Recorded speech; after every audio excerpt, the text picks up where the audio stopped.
Dit is die 2de Mei en ek is hier in Klerksdorp in Buffeldoornweg. En vir die mense wat nou Klerksdorp ken en Buffeldoornweg ken, as jy nou kom van Plataanse kant af, wat nou daai kant is waar die Pick n Pay is, en jy ry hier af in daai rigting, dan kry jy Central Avenue wat daaronder is. En hier is daar 'n soorlyn, 'n rioollyn wat verstop geraak het. En dit stink. Ek kan vir julle die reuk nie beskryf wat hier is nie. Nou, die water wat julle hier sien verbykom, loop tot deur onder tot in 'n stormwaterdrein in. Maar hy lek eintlik daar uit. Maar hulle het van daai pype wat hulle ingesteek het en hulle het bepaal dat die verstopping hier is. Wat die verstopping veroorsaak, weet hulle nou nog nie. Dit kan 'n ineenstorting van die pyp wees, dit kan 'n rots wees wat in die pyp beland het en afgerol het. Dit kan soveel dinge wees, hulle weet nog nie, hulle moet dit oopgrawe. Nou hierdie span is al hier van 8:00 vanoggend af, die 2de Mei.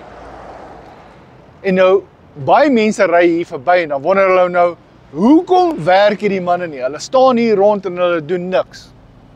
Hulle het 'n probleem ondervind, want daar is vir hulle gesê, van die munisipaliteit se kant af, hier is kraglyne wat hier hardloop. En hulle moet wag totdat hulle gewys is waar die kraglyne is. Ek het letterlik net nou, terwyl ek hier gestaan het, so net voor 3:00 se kant, toe daag die mense van die munisipaliteit op met so 'n masjienkie waar hulle nou kan bepaal waar daai kraglyn loop. So hulle het nou uiteindelik bepaal waar die kraglyn is en hulle het aanvanklik gedink, daar's net 2 kraglyne. Maar blykbaar is daar 4, nie net 2 nie. Ek gaan vir julle 'n bietjie nader wys, maar in elk geval, daar's 2 kraglyne nader aan die pad en dan nog 2 kraglyne nader aan die bome se kant, nader aan die middelmannetjie. En dis 100 kVA lyne. So jy wil nie daar gaan rondvoeter en sommer net krap nie. En nou moet daai manne met die hand die ding oopgrawe. Omdat die kans is dat jy daai lyn gaan beskadig met die hand baie kleiner is as wat jy met die backactor wat hulle hier gehad het. Hulle kan nou nie net wild en wakker gaan grawe nie, want ja, dan breek hulle dalk 'n 100 kVA lyn en dan is daar groot chaos. En dis nogal 'n duur lyn daai. En ek het gepraat met van die mense hierso, hierdie mense wat die werk hier doen.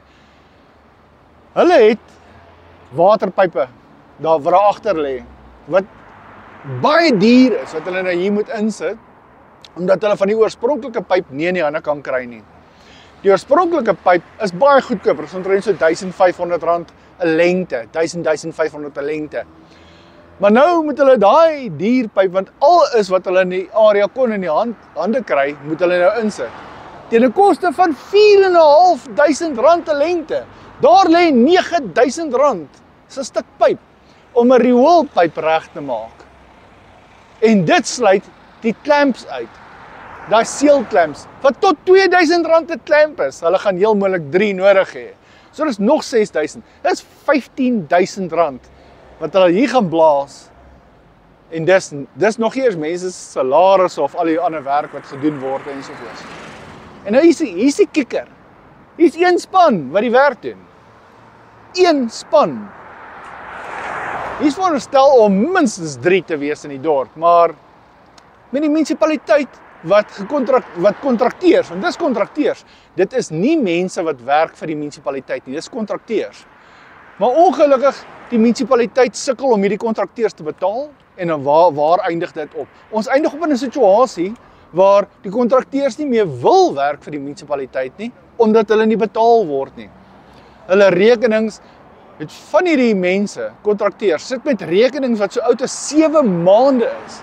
Nou moet hulle vir 7 maande wag om 'n betaling te kry om hierdie tipe werk te doen.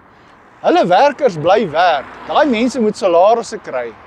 Maar hulle kan nie, want hulle kry nie betaling van die munisipaliteit af nie. Dis baie onregverdig. Nie net teen ons as mense wat bly in Klerksdorp of in die Kos omgewing nie. Dit is onregverdig teenoor daai kontrakteurs en daai kontrakteurs se werknemers wat daai werk moet doen. Daai is werk wat die munisipaliteit veronderstel is om te doen. Hulle is veronderstel om hier mense te hê wat hierdie mense help en vir hulle kan sê waar daai kraglyne is. En nou moet daai werk met die hand gedoen word. So as jy hier verbyry, wees geduldig en verstaan dat daar's 'n rede hoekom hierdie mense lyk asof hulle stil staan en niks doen nie. Hulle het nie 'n keuse nie, want ons baie keer wag vir die munisipaliteit om hulle stukkie werk te kom doen. Maar ja, kom ons hoop dit word vinnig opgeklaar, want hierdie rioolpyp stink.